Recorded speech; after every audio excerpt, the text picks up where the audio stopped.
very serious consequences. I was in the Johnson White House when we pushed through the Gulf of Tonkin resolution, which President Johnson then used as a means of going to war in Vietnam without officially declaring war. Are we seeing something like that here?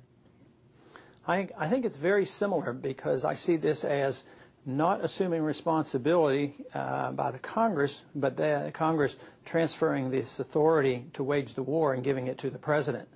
So it doesn't tell the President to go to war, but it's certainly granting him this authority to use force to go to war or win, and if he feels like it. So I would say it's very similar, and it may well have consequences similar to, maybe not quite so bad, but could be even worse. Congressman, what do you think about the President's new policy of preemptive first strikes? I think that is serious. In the committee today, as we were marking up this bill, those who were pushing the resolution worked real hard to say, this has nothing to do with preemptive strikes.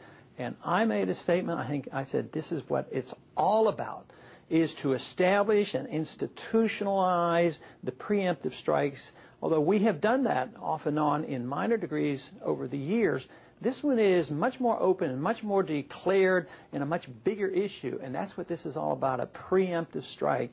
I think that is so dangerous, not only to us as a people and to our rule of law and our Constitution, but I believe that will come back to haunt us, because it has already started, because the Russians now say, aha, what you're doing is nothing compared to what we want to do. We want to go into Georgia, and because you say there's terrorists and the Iraqis are possible terrorists, that's why we want to go into Georgia, and we want you to approve it. And that's why they're looking to maybe give in a little bit to us if we ignore what they do in Georgia. But what if China declares that you know, they've just been attacked by some terrorists from Taiwan? They may move on Taiwan in the midst of a crisis in Iraq. And look at the confusion and the chaos and the hatred that exists between India and Pakistan. They both have nuclear weapons. Now, if the preemptive strike becomes institutionalized not only for us but for the world, that means that the next time the Pakistanis might commit an act of terror against the Indians or vice versa, the Indians might just say, you know, this is the reason we have to go ahead. And besides, the great moral leaders of the world, the people who set the standards, is America, and this is what they do, and they will take our quotes and use it. They could take our legislation and use it. So, yes, I think what we're doing here and redoing this policy has really changed things a lot, and that is probably the thing that we should fear the most. Congressman Paul, on September 10th, 3 weeks ago, you read to the House of Representatives 35 questions you said should be answered by the administration before action was taken on this resolution for a war against Iraq. Have any of those questions been answered?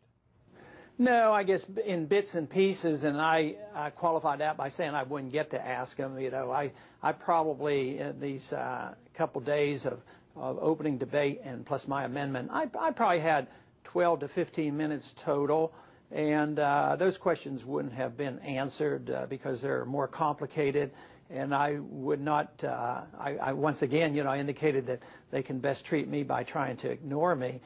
So I wouldn't expect the administration or the State Department to send me the answers. So this debate, in your judgment, has been designed to reach a preconceived conclusion?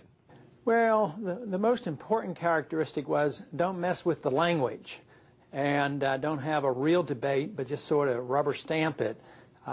Give the people a chance to get stuff off their chest so that they feel like they've been debating it, but don't really expect to change anything or have any input, because it's so important to keep the coalition together of Republicans and Democrats, both in the House and the Senate, and the President, because they have made their decision on what to do, and they cannot afford to take any extra time and tinker with the language. I know you have to get back to your work there, Congressman Ron Paul. Thank you very much for this time. Thank you.